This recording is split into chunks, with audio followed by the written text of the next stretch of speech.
తులారాశి మిత్రులారా, మార్చ్ 2026 మీకు శుభాశుభ ఫలితాలు ఎలా ఉన్నాయని మనం తెలుసుకోబోతున్నాం. ఈ నెల మీకు గ్రహస్థితులు ఎలా ఉన్నాయనంటే, గురు 8వ స్థానంలో రహస్య మార్పులు, లోతైన పరిణామాలు చేస్తుంటారు. శని 6వ స్థానంలో శత్రులపై విజయం సాధిస్తున్నారు. రాహు 5వ స్థానంలో ప్రేమ, సంతానం మీద కూర్చుంటున్నారు. కేతు 11వ స్థానంలో లాభస్థానంలో స్నేహితులు వాటి మీద కూర్చుంటున్నారు. కుజుడు 9వ స్థానంలో ధర్మం, ప్రయాణాల మీద కూర్చుంటున్నారు. సూర్యభగవానుడు, బుధ భగవానుడు 5 మరియు 6వ స్థానంలో మార్పు చెందుతున్నారు. శుక్రుడు 6వ స్థానంలో ఉంటున్నారు. ఇది సాధారణ నెల కాదు. తులారాశి మిత్రులారా, మీ సమతుల్యత కోల్పోతే సమస్యలు, నిలబెట్టుకుంటే విజయం. ఇది క్యాప్షన్ ఈ నెల మీకు చాలా అద్భుతంగా. శని 6వ స్థానంలో ఉండడంలో శత్రులపై పైచేయి ఉంటుంది. ఉద్యోగంలో ప్రమోషన్ ఆలస్యం కానీ ఖచ్చితంగా వస్తుంది. కోర్టు, డిపార్ట్మెంట్ సమస్యలు పరిష్కారం అయ్యే అవకాశాలు ఉన్నాయి. ఉద్యోగంలో, ప్రైవేట్ రంగంలో మార్చి 15 తర్వాత మంచి అవకాశాలు, విదేశీయ ప్రాజెక్ట్స్ వచ్చే అవకాశాలు ఉన్నాయి. ఆన్సైట్ కూడా వెళ్ళే అవకాశాలు ఉన్నాయి. సహచరులతో అపార్థం రాకుండా చూసుకోండి, జాగ్రత్త. శాంతిగా వ్యవహరించండి, భావోద్వేగాలు నిర్ణయం చేసుకోండి. వ్యాపారస్తులకి మొదటి 15 రోజులు కాస్త నెమ్మదిగా ఉన్నా తర్వాత లాభం వస్తుంది. భాగస్వామి విషయంలో జాగ్రత్త.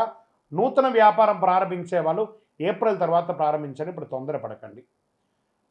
ఫ్యాక్టరీ విషయంలో యంత్రాలు మెయింటెనెన్స్ అవసరం ఉంటుంది. కార్మికులతో కఠినంగా కాకుండా ప్రేమగా ఉండండి. ఏమైనా మిషనరీస్ ఎప్పటికప్పుడు ఆయిలింగ్, సర్వీసు అవన్నీ కూడా ఓవరాల్ చేసుకుంటూ ఉండండి.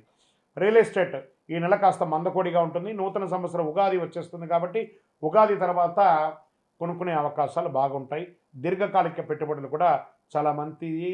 షేర్ మార్కెట్లో స్పెక్యులేషన్ వద్దు, ఇవన్నీ కూడా కాస్త జాగ్రత్త. తులారాశి వారు కాస్త ఈ నెల అన్ని రకాలుగా జాగ్రత్తగా ఉండవలసినటువంటి విషయం. ఉగాది తర్వాత చాలా మేలు జరుగుతుంది. ఇంకా ఆర్థిక విషయంలో వచ్చేటప్పటికి ఖర్చులు బాగా పెరిగే అవకాశాలు ఉన్నాయి. ఆకస్మిక ఖర్చులు, తీసుకున్న అప్పులు, chit funds, bank loans, EMIs ఇవన్నీ కాస్త ప్రెషర్స్ ఎక్కువ ఉంటాయి. కాస్త జాగ్రత్తగా ఉండండి. బడ్జెట్ ప్లాన్ చాలా అవసరం మీకు ఈ నెల. విలాస ఖర్చులు కాస్త తగ్గించుకోండి. భార్యాభర్తల మధ్య దాంపత్యం రాహు కొంచెం ఇబ్బందిగా ఉంటుంది. ప్రేమలో అపార్థం ఉంటుంది. భార్యాభర్తల మధ్య చిన్న గొడవలు. ఈ విడిపోయి ఉంటారు చూసారా, విడాకుల కోసం ఉన్న వాళ్ళందరూ కూడా కూర్చొని మాట్లాడితే ఉగాది తర్వాత మంచి అవకాశాలు ఉంటే కలిసిపోతారు. పాత ప్రేమ మళ్ళీ తిరిగి పొందుతారు ప్రేమికులు. రహస్య సంబంధాలు కాస్త జాగ్రత్తగా ఉండండి. కుటుంబంలో తల్లి యొక్క ఆరోగ్యం పట్ల చాలా జాగ్రత్తగా ఉండాల్సింది. ఇంట్లో ఆధ్యాత్మిక వాతావరణాన్ని పెంచండి. పూజలు, పునస్కారాలు, హోమాదులు, ఇవన్నీ జపాదులు కూడా కొంచెం చేయండి, చాలా మంచిది. సోదరుల మధ్య ఇచ్చిపుచ్చుకునే దాంట్లో కాస్త జాగ్రత్తగా ఉండండి. వివాహానికో లేకపోతే వాళ్ళకి మీరు ఇవ్వడం కానీ వాళ్ళ దగ్గర తీసుకోవడం కానీ సమతుల్యత పాటించండి. ప్రేమను మెయింటైన్ చేయండి. ఊరికే ఏదో తొందరపాటుగా ఇచ్చేసేసుకొని ఇబ్బంది పడకండి. వాస్తవానికి మీరు ఇబ్బంది పడకండి. ఇంకా వ్యవసాయదారులకు ఎలా ఉంటుందంటే, పంట మోస్తరుగా పండుతుంది. నీటి నిర్వహణ ముఖ్యం. చాలా అద్భుతంగా ఉంటుంది. ఈ ధాన్యాలు, ఆకుకూరలు, పండ్లు, ఫ్రూట్స్ ఇది మంచి సమయం అని కూడా చెప్పొచ్చు. కోర్టు వ్యవహారాల్లో శని 6వ స్థానంలో ఉండడంలో విజయ సూచనలు ఉన్నాయి. మార్చి 20 తర్వాత అనుకూల తీర్పులు. మధ్యవర్తిత్వం మంచిది దీనికి. ఇంకా విద్యార్థులు పోటీ పరీక్షలు కఠినంగా ఉంటారు కానీ విజయం సాధిస్తారు. విద్యార్థులారా, విదేశీ విద్యా యోగం, ఐటీ, లా, బ్యాంక్ సెక్టార్స్, తర్వాత సివిల్స్ రంగంలో ఉన్నవాళ్ళు, ఉద్యోగస్తులు ఉన్న వాళ్ళకి చాలా అద్భుతంగా ఉంటారు. రోజు 15 నిమిషాలు ధ్యానం చేయండి. ఫస్ట్ రాత్రి ఆలస్యంగా పడుకోవడాన్ని నియంత్రించండి. ఫోన్ అవాయిడ్ చేయండి ఫస్ట్, అన్నిటికంటే ముందు.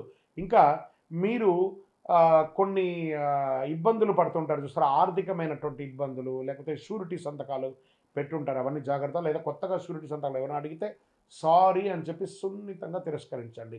ఈ రోడ్ సైడ్ ఫుడ్ ఉంటుంది చూసారా, వాటిని అవాయిడ్ చేయండి ఫస్ట్. అవన్నీ మంచిది కాదు. వాటిని కంపల్సరీ మీరు అవాయిడ్ చేయవలసినటువంటి సమయం. యోగా, ప్రయాణం మంచిది. తేలికపాటి ఆహారం తీసుకోవడం మంచిది. చర్మ సమస్యలు వచ్చే అవకాశాలు ఉన్నాయి, ఇవన్నీ కూడా జాగ్రత్త పడండి. కడుపు సమస్యలు అంతా కూడా అవకాశాలు ఉన్నాయి. తేలికపాటి ఆహారాలు తీసుకోండి. ఇంకా మీకు శక్తివంతమైనటువంటి పరిహారం ఏమంటే, చండీ సప్తసతి పారాయణం చేయండి. అమ్మవారి దేవాలయానికి వెళ్ళండి. మీ వయస్సు ఎంత ఉందో అన్ని దీపాలను మీ ఇష్టదైవంలో వెలిగించండి. నెలకొక్కసారిన నవగ్రహాలకి 19 ప్రదక్షిణాలు చేయండి. అవకాశం ఉంటే ప్రతిరోజు లేదా ప్రతి మంగళవారం, ప్రతి శనివారం చేయండి. అమ్మవారి ఆలయాలు దర్శనం చేయండి. తెల్ల పూలతో అర్చన చేయండి. పేద బాలికలకి వస్త్రాలు ఇవ్వండి. పుస్తకాలు, పెన్సిల్ ఇవ్వండి. చాలా అద్భుతంగా ఉంటారు. అదృష్ట సంఖ్య 6 మరియు 9. అదృష్ట రోజు శుక్రవారం. అదృష్ట రంగు తెలుపు మరియు గులాబీ రంగు మీకు చాలా కలిసి వస్తుంది. అదృష్ట దిక్కు పడమర దిక్కు చాలా కలిసి వస్తుంది. ఒక రకంగా చెప్పాలి అంటే కూడాను తులారాశి వారికి మీ కోపాన్ని నియంత్రిస్తే విజయం, మీ ఆలోచించి మాట్లాడితే గౌరవం. ఈ నెల మీలో నిజమైన శాంతిని కాపాడుతుంది. శుక్రుడి కృప మీకు కావాలి అనంటే మీ యొక్క లక్ష్యాన్ని పెట్టుకొని ఇంట్రాస్పెక్ట్ చేయండి. ప్రతిరోజు మీరు ఎలా ఉండాలి అని ప్రోగ్రామింగ్ చేసుకొని చేయండి. మీ ఇష్టదైవ దేవాలయంలో దీపం వెలిగించండి. మీ యొక్క వ్యక్తిగత జాతకం కోసం మా దగ్గర అపాయింట్మెంట్ తీసుకోవాలనుకుంటున్నారా? మీ పేరు, మీ డేట్ ఆఫ్ బర్త్, మీ time of birth, place of birth మా నంబర్కి వాట్సప్ చేయండి, కాల్ చేయకండి. ఇంకను నెక్స్ట్ ఇంకా గొప్పగా ఉండాలి అనుకున్న వాళ్ళకి అతి శక్తివంతమైన ఒక 48 రోజులు మన దేవాలయంలో పూజ చేసినటువంటి కరుంగాళి మాలను ధరించండి. కరుంగాళి మాలను ధరించండి. అద్భుతమైనటువంటి అనుగ్రహం పొందండి. ఆయురారోగ్యంగా ఉండండి. విజయోస్తు. ద్వాదశ రాశులందరికీ కూడా మా ఛానల్ ద్వారా చూస్తున్నటువంటి ప్రేక్షక మిత్రులకి ఉగాది శుభాకాంక్షలు. అందరూ కూడా ఆయురారోగ్య ఐశ్వర్య భోగభాగ్యాలతో ఉండాలని అఖిలాండ కోటి బ్రహ్మాండ నాయకుడు అయ్యప్ప స్వామి వారిని ప్రార్థన చేసుకుంటున్నాను. తిరుపతిలో అయ్యప్ప స్వామికి 18 అవతారముల దేవాలయాన్ని మనం నిర్మించాం. జీవకోణ అనే ఒక ప్రాంతంలో బ్రహ్మశ్రీ డాక్టర్ చంద్రబడి గురుస్వామి గారి ఆధ్వర్యంలో మీరు తిరుపతికి వచ్చినప్పుడు, కుటుంబంతో వచ్చినప్పుడు తిరుమలకు ఎలా దర్శనం చేసుకుంటారు? తిరుపతిలో కపిల తీర్థానికి దగ్గరలో జీవకోణ అనే ఒక ప్రాంతంలో ప్రపంచ ప్రఖ్యాతమైనటువంటి 18 అవతారాల దేవాలయం ఉంది. వచ్చి దర్శనం చేసుకోండి. మీరు అందరూ క్షేమంగా ఉండాలని ఆ దేవాలయంలో ప్రతిరోజు ప్రార్థన చేస్తుంటాము.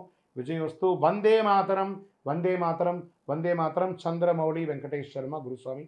శరణమయ్యప్ప.